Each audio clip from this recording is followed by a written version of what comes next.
ಏನೆಲ್ಲ ನಷ್ಟ ಆಗುತ್ತೆ ಅಂತ ಎಲ್ಲರೂ ಕೇಳ್ತಾರೆ. ಆ ಪ್ರಶ್ನೆಗಳಿಗೆ ಉತ್ತರ ಇಲ್ಲಿದೆ.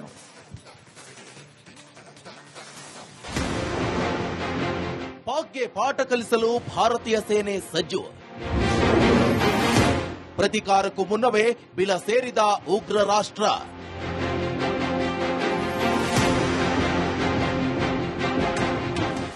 ಭಾರತ ಮತ್ತು ಪಾಕಿಸ್ತಾನದ ನಡುವೆ ಯುದ್ಧದ ಕಾರ್ಮೋಡ ದಟ್ಟವಾಗಿದೆ. ಗಡಿಯಲ್ಲಿ ಯುದ್ಧಕ್ಕೆ ಆಹ್ವಾನಿಸುವ ಚಟುವಟಿಕೆಗಳು ಜೋರಾಗಿದ್ದು, ಯಾವುದೇ ಕ್ಷಣದಲ್ಲಾದರೂ ಮಿಲಿಟರಿ ಆಪರೇಷನ್ ನಡೆಯುವ ಸಾಧ್ಯತೆ ಇದೆ. ಹೀಗಾಗಿ ಎರಡು ದೇಶಗಳ ಮಧ್ಯೆ ಯುದ್ಧದ ಭೀತಿ ಆವರಿಸಿದೆ. ಭಾರತದ ಸೇನೆ ಅಂದ್ರೆ ಸುಮ್ಮನೆನಾ? ಅದರ ಗತ್ತು ಗೈರತ್ತು ಇರೋ ಬರೋ ದೇಶಗಳಿಗೆ ಗೊತ್ತೇ ಇದೆ. ಪ್ರತಿದಿನ ನಮ್ಮ ಆರ್ಮಿ ಒಂದೊಂದು ವಿಡಿಯೋ ರಿಲೀಸ್ ಮಾಡ್ತಿದೆ. ಯುದ್ಧ ಟ್ಯಾಂಕ್ಗಳ ದೃಶ್ಯ ಬಿಡುಗಡೆ ಆಗಿದೆ. T-19 ಅರ್ಜುನ ಭೀಷ್ಮ ಟ್ಯಾಂಕ್ ಗರ್ಜಿಸುತ್ತಿದ್ರೆ, ಇನ್ನೊಂದು ಕಡೆ ಬುಲೆಟ್ ಪ್ರೂಫ್ ಬಂಕರ್ಗಳ ಕ್ಲೀನಿಂಗ್ ನಡೀತಾ ಇದೆ. ಈ ಮಧ್ಯೆ ಪಾಕಿಸ್ತಾನ ಹೆದರಿ ತನ್ನ ಶಸ್ತ್ರಾಸ್ತ್ರವನ್ನ ಬಿಲ ಸೇರಿಸಿದೆ. ಭಾರತಕ್ಕೆ ಬೆದರಿದ ಪಾಕ್.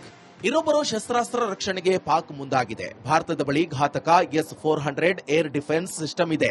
ಈ ಪಾಕಿಸ್ತಾನಕ್ಕೆ ಅಮೆರಿಕ F-16 ಫೈಟರ್ ಅನ್ನ ಕೊಟ್ಟಿದೆ.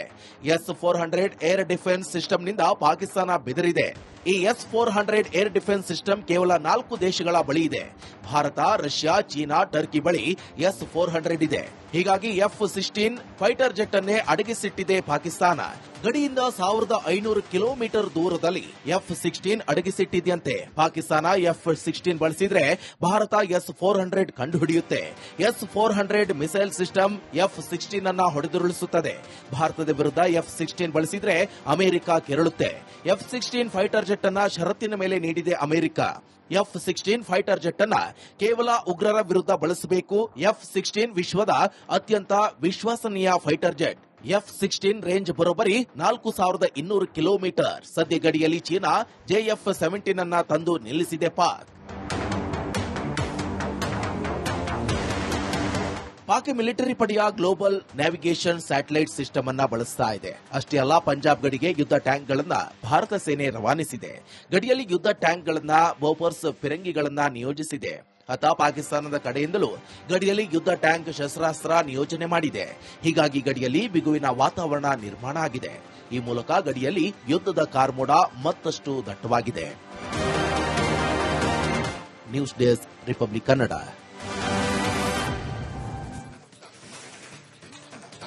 ಪಹಲ್ಗಾಮ್ನಲ್ಲಿ ಹಿಂದೂಗಳ ನರಮೇಧ ನಡೆಸಿದಂತಹ ಉಗ್ರರ ವಿರುದ್ಧ ಪ್ರತೀಕಾರಕ್ಕೆ ಕೇಂದ್ರ ಸರ್ಕಾರ ಸರಣಿ ಸಭೆಯನ್ನ ನಡೆಸ್ತಾ ಇದೆ.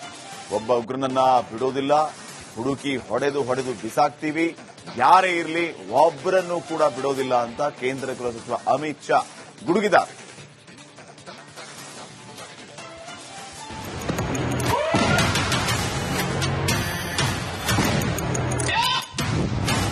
ಉಗ್ರರ ರಣಬೇಟೆಗಿಳಿದ ಭಾರತೀಯ ಸೇನೆ. ರಕ್ತ ಬೀಜಾಸುರರಿಗೆ ಪಾಠ ಕಲಿಸಲು ಸನ್ನದ್ಧ. ಭಾರತೀಯ ಸೇನೆಯ ಸಮರಾಭ್ಯಾಸಕ್ಕೆ ಪಾಪಿ ಪಾಕಿಸ್ತಾನ ಪತರುಗುತ್ತಿದೆ. ಉಗ್ರರನ್ನ ಹೊಡೆದುರುಳಿಸುವುದಕ್ಕೆ ಸೇನೆ ಶಸ್ತ್ರಾಸ್ತ್ರಗಳಿಂದ ಸರ್ವಸನ್ನದ್ದವಾಗಿದೆ. ರಕ್ತ ಬೀಜಾಸುರರ ಹೆಡೆಮುರಿ ಕಟ್ಟುವುದಕ್ಕೆ ರಣಬೇಟೆಗೆ ಇಳಿದಿದೆ. ಪಾಕಿಸ್ತಾನಕ್ಕೆ ಸರಿಯಾದ ಪಾಠ ಕಲಿಸಲು ಯೋಧರು ಸಜ್ಜಾಗಿದ್ದಾರೆ.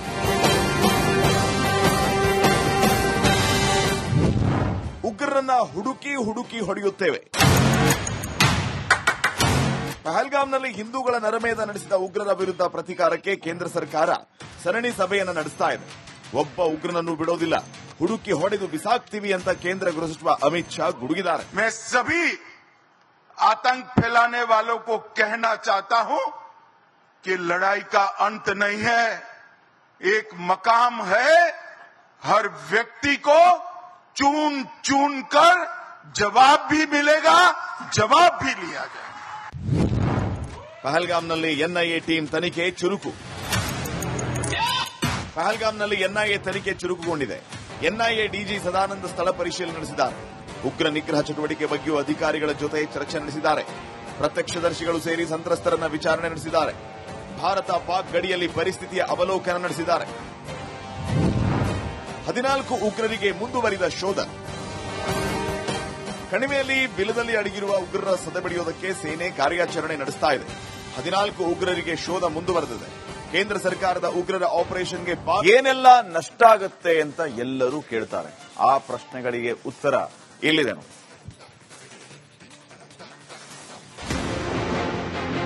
ಪಾಕ್ಗೆ ಪಾಠ ಕಲಿಸಲು ಭಾರತೀಯ ಸೇನೆ ಸಜ್ಜು.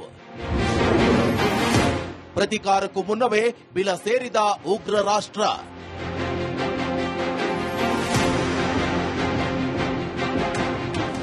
ಭಾರತ ಮತ್ತು ಪಾಕಿಸ್ತಾನದ ನಡುವೆ ಯುದ್ಧದ ಕಾರ್ಮೋಡ ದಟ್ಟವಾಗಿದೆ. ಗಡಿಯಲ್ಲಿ ಯುದ್ಧಕ್ಕೆ ಆಹ್ವಾನಿಸುವ ಚಟುವಟಿಕೆಗಳು ಜೋರಾಗಿದ್ದು, ಯಾವುದೇ ಕ್ಷಣದಲ್ಲಾದರೂ ಮಿಲಿಟರಿ ಆಪರೇಷನ್ ನಡೆಯುವ ಸಾಧ್ಯತೆ ಇದೆ. ಹೀಗಾಗಿ ಎರಡು ದೇಶಗಳ ಮಧ್ಯೆ ಯುದ್ಧದ ಭೀತಿ ಆವರಿಸಿದೆ. ಭಾರತದ ಸೇನೆ ಅಂದ್ರೆ ಸುಮ್ನೆನಾ? ಅದರ ಗತ್ತು ಗೈರತ್ತು ಇರೋ ಬರೋ ದೇಶಗಳಿಗೆ ಗೊತ್ತೇ ಇದೆ. ಪ್ರತಿದಿನ ನಮ್ಮ ಆರ್ಮಿ ಒಂದೊಂದು ವಿಡಿಯೋ ರಿಲೀಸ್ ಮಾಡ್ತಿದೆ. ಯುದ್ಧ ಟ್ಯಾಂಕ್ಗಳ ದೃಶ್ಯ ಬಿಡುಗಡೆ ಆಗಿದೆ. T-19 ಅರ್ಜುನ ಭೀಷ್ಮ ಟ್ಯಾಂಕ್ ಗರ್ಜಿಸುತ್ತಿದ್ರೆ, ಇನ್ನೊಂದು ಕಡೆ ಬುಲೆಟ್ ಪ್ರೂಫ್ ಬಂಕರ್ಗಳ ಕ್ಲೀನಿಂಗ್ ನಡೀತಾ ಇದೆ. ಈ ಮಧ್ಯೆ ಪಾಕಿಸ್ತಾನ ಹೆದರಿ ತನ್ನ ಶಸ್ತ್ರಾಸ್ತ್ರವನ್ನ ಬಿಲ ಸೇರಿಸಿದೆ. ಭಾರತಕ್ಕೆ ಬೆದರಿದ ಪಾಕ್. ಇರೋ ಶಸ್ತ್ರಾಸ್ತ್ರ ರಕ್ಷಣೆಗೆ ಪಾಕ್ ಮುಂದಾಗಿದೆ. ಭಾರತದ ಬಳಿ ಘಾತಕ S-400 ಏರ್ ಡಿಫೆನ್ಸ್ ಸಿಸ್ಟಮ್ ಇದೆ. ಈ ಪಾಕಿಸ್ತಾನಕ್ಕೆ ಅಮೆರಿಕ F-16 ಫೈಟರ್ ಅನ್ನ ಕೊಟ್ಟಿದೆ. S-400 ಏರ್ ಡಿಫೆನ್ಸ್ ಸಿಸ್ಟಮ್ನಿಂದ ಪಾಕಿಸ್ತಾನ ಬೆದರಿದೆ. ಈ S-400 ಏರ್ ಡಿಫೆನ್ಸ್ ಸಿಸ್ಟಮ್ ಕೇವಲ 4 ದೇಶಗಳ ಬಳಿ ಇದೆ. ಭಾರತ, ರಷ್ಯಾ, ಚೀನಾ, ಟರ್ಕಿ ಬಳಿ S-400 ಇದೆ. ಹೀಗಾಗಿ F-16 ಫೈಟರ್ ಜೆಟ್ ಅನ್ನೇ ಅಡಗಿಸಿಟ್ಟಿದೆ ಪಾಕಿಸ್ತಾನ. ಗಡಿಯಿಂದ 1500 ಕಿಲೋಮೀಟರ್ ದೂರದಲ್ಲಿ F-16 ಅಡಗಿಸಿಟ್ಟಿದೆಯಂತೆ. ಪಾಕಿಸ್ತಾನ F-16 ಬಳಸಿದ್ರೆ Bharat S-400 ಕಂಡುಹಿಡಿಯುತ್ತೆ. S-400 missile system F-16 ಅನ್ನ ಹೊಡೆದುರುಳಿಸುತ್ತದೆ. ಭಾರತದ ವಿರುದ್ಧ F-16 ಬಳಸಿದ್ರೆ ಅಮೆರಿಕ ಕೆರಳುತ್ತೆ. F-16 ಫೈಟರ್ ಜೆಟ್ ಅನ್ನ ಷರತ್ತಿನ ಮೇಲೆ ನೀಡಿದೆ ಅಮೆರಿಕ. F-16 ಫೈಟರ್ ಜೆಟ್ ಅನ್ನ ಕೇವಲ ಉಗ್ರರ ವಿರುದ್ಧ ಬಳಸಬೇಕು. F-16 ವಿಶ್ವದ ಅತ್ಯಂತ ವಿಶ್ವಸನೀಯ fighter jet.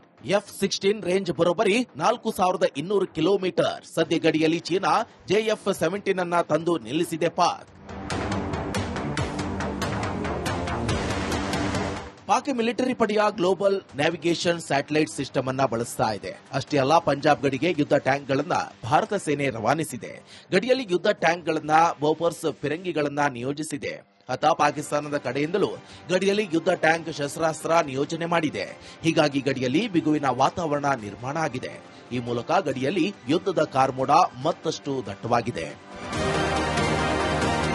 News desk, republic Kannada.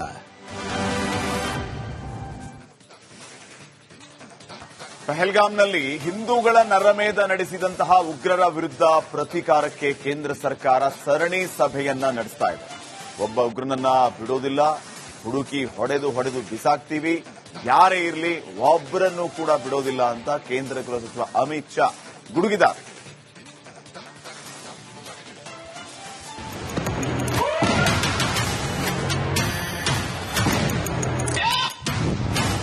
ಉಗ್ರರ ರಣಬೇಟೆಗಿಳಿದ ಭಾರತೀಯ ಸೇನೆ. ರಕ್ತ ಬೀಜಾಸುರರಿಗೆ ಪಾಠ ಕಲಿಸಲು ಸನ್ನದ್ಧ. ಭಾರತೀಯ ಸೇನೆಯ ಸಮರಾಭ್ಯಾಸಕ್ಕೆ ಪಾಕಿಸ್ತಾನ ಪತರುಗುತ್ತಿದೆ. ಉಗ್ರರನ್ನ ಹೊಡೆದುರುಳಿಸುವುದಕ್ಕೆ ಸೇನೆ ಶಸ್ತ್ರಾಸ್ತ್ರಗಳಿಂದ ಸರ್ವಸನ್ನದ್ದವಾಗಿದೆ. ರಕ್ತ ಬೀಜಾಸುರರ ಹೆಡೆಮುರಿ ಕಟ್ಟುವುದಕ್ಕೆ ರಣಬೇಟೆಗೆ ಇಳಿದಿದೆ. ಪಾಕಿಸ್ತಾನಕ್ಕೆ ಸರಿಯಾದ ಪಾಠ ಕಲಿಸಲು ಯೋಧರು ಸಜ್ಜಾಗಿದ್ದಾರೆ.